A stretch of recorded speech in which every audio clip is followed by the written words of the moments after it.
Bismillahirrahmanirrahim. Assalamualaikum warahmatullahi ta'ala wabarakatuh. Nama saya Muhammad Atif bin Zulkhibri di 193120117. Nama pensyarah Puan Siti Fazilatul Zahrah binti Mak Saleh dan nama kursus Diploma Syariah Islamiyah. Ini saya akan membentangkan tajuk hadis matruk, yakni hadis yang ditinggalkan.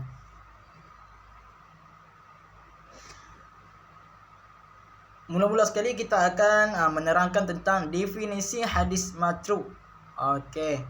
Imam Al-Baiquni di dalam Manzumahnya telah memberi definisi berkaitan hadis matruk adalah seperti berikut. Matrukuhu ma wahidun bihil farad wa ajma'u li dha'fihi fa huwa karad.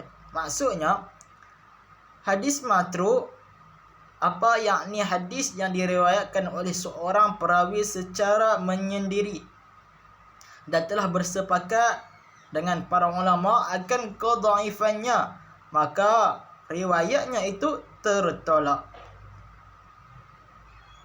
Hadis matruk adalah salah satu daripada kategori hadis dhaif, tetapi ia di tahap yang tersangat lemah. Dan menurut bahasa, matruk ini berarti yang ditinggalkan. Matruk yang ditinggalkan, taraka tinggal, yatruku meninggalkan, matruk berarti yang ditinggalkan. Manakala menurut istilah pula terdapat beberapa definisi yang diberikan oleh para ulama. Hadis ni pula, hadis matruk ni adalah salah satu kategori hadis yang paling dhaif. Dalam tingkatan dhaif tu ada dia yang paling last sekali, yang tersangat lemah. Dan manakala menurut istilah pula terdapat beberapa definisi yang diberikan oleh para ulama, contohnya Al-Baiquni, Ibnu Hajar ataupun As-Sayuti. Antaranya adalah yang disebutkan oleh Imam Al-Baiquni, iaitu yang pertama, hadis yang perawinya bersendiri dalam meriwayatkan hadis dan para ulama bersepakat akan kedhaifannya. Hadis ni, perawi dia ni dia bersendiri dalam meriwayatkan hadis. Dia memang tak bersepakat dengan ulama yang lain, maka akan atas hadis itu disebut hadis matruk. Sebab apa? Sebab dia menyendiri, dia tak bersepakat dengan ulama yang lain. Maka ulama-ulama duduk kata hadis tu, ulama bersepakat maka hadis itu hadis matruk, akan kedhaifannya. Okey. Yang kedua, hadis yang di dalam sanadnya terdapat seorang perawi yang dituduh berdusta dan tidak diketahui jalur yang lain melainkan daripadanya sahaja. Ini adalah definisi yang diberikan oleh Imam Ibnu Hajar di dalam kitabnya Nuzhah An-Nazar. Okey. Hadis yang sanadnya ni, Imam Ibnu Hajar kata hadis ni dalam sanadnya tu terdapat seorang perawi yang dituduh berdusta. Dan apabila dalam hadis tu terdapat seorang perawi yang dituduh berdusta, maka hadis tersebut dikatakan sebagai hadis matruk. Ini Imam Ibnu Hajar yang kata. Okey. Dan tidak diketahui jalur yang lain melainkan daripadanya sahaja. Tak ada ulama lain dah yang ada macam tu. Pada dia seorang saja yang ada, maka hadis tersebut dikatakan hadis matruk. Okey. Yang ketiga, hadis yang di dalam sanadnya terdapat seorang perawi yang dituduh berdusta.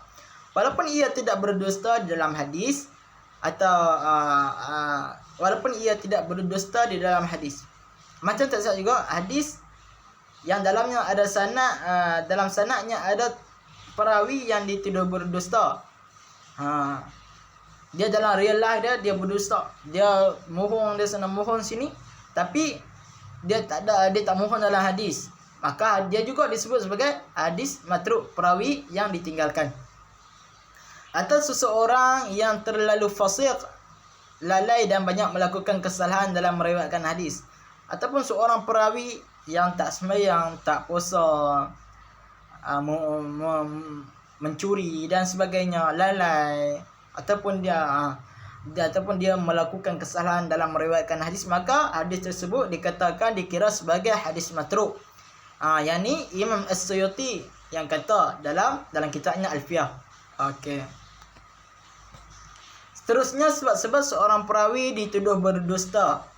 Ada dua sebab utama. Terdapat dua sebab utama, iaitu hadis tersebut hanya diriwayatkan daripada jalurnya sahaja, dan hadis tersebut juga menyelisihi kaedah-kaedah yang sudah dimaklumi, atau iaitu kaedah-kaedah umum yang telah dihimpunkan oleh para ulama. Okey, hadis yang diriwayatkan ni, dia meriwayatkan melalui jalurnya sahaja, dan hadis tersebut juga menyelisih kaedah-kaedah yang sudah dimaklumi, iaitu kaedah-kaedah umum yang telah disetujui, disepakati oleh para ulama lain, tapi dia tak mengikut kaedah-kaedah tersebut. Dia seorang-seorang saja, dia tak mahu nak ikut orang lain. Makna hadis ni disebut hadis matruk. Soal perawi tersebut dituduh berdusta. Okey. Yang kedua, perawi tersebut dikenali sebagai seorang perawi yang suka berdusta, berbohong dalam berkata-kata, tetapi tidak diketahui akan kedustaannya, kebohongannya dalam meriwayatkan hadis. Okey. Perawi ini, ulama ni, perawi ini dia suka bohong dalam rilah dah. Dia pergi sana, dia pergi kedai kopi sana, dia bohong, dia berbohong sana, berbohong sini, dusta sana, dusta sini. Tapi kita tak tahu dia bohong atau tidak dalam hadis yang diriwayatkan olehnya. Tapi tetap hadis tu dikatakan sebagai hadis matruk. Perawi tersebut dituduh berdusta. Okey. Seterusnya, hukum hadis matruk. Hukum hadis matruk, hukum hadis yang ditinggalkan.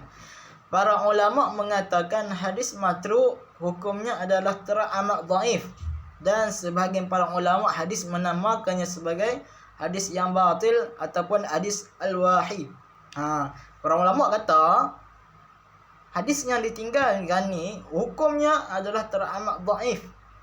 Teramat dhaif. Dalam dhaif itu ada tingkatan. Tapi hukum dia ni paling bawah sekali, tak boleh pakai terus. Hadis ni juga dikatakan sebagai hadis yang batil ataupun hadis al-wahid. Okey.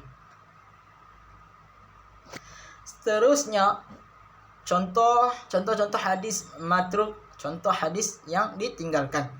Antara contoh hadis matruk adalah ni yang pertama, yang first, memang ada satu dia saja. Hadis daripada Amir bin Syamr al-Jufi, daripada Jabir, daripada Abi Tufail, daripada Ali dan Amr rahimahullahu ta'ala.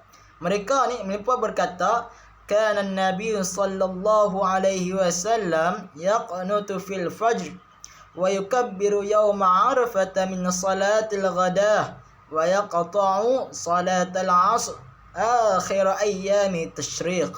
Okey. Maksudnya, adapun Nabi sallallahu alaihi wasallam membaca qunut pada salat fajar, bertakbir pada hari Arafah dari solat subuh, dan berhenti pada waktu solat asar pada hari terakhir daripada hari tasyrik. Imam An-Nasa'i, Al-Daraqutni dan para imam yang lain mengatakan bahawa Amir bin Syam seorang yang matruk al-hadis, iaitu hadisnya ditinggalkan. Okey. Yang terakhir, penutup. Itu saja yang boleh saya bentang dalam tajuk yang harap faham, dan maafkan saya atas segala kesilapan kata dan kefahaman yang tidak disampaikan. Okey. Semoga dengan pencerahan yang ringkas ini dapat memberi sedikit manfaat dan kefahaman kita dalam ilmu hadis. Akhirnya semoga Allah Subhanahu wa taala memberi kita kefahaman dalam agama, seterusnya dapat kita beramal dengannya. Amin ya rabbal alamin.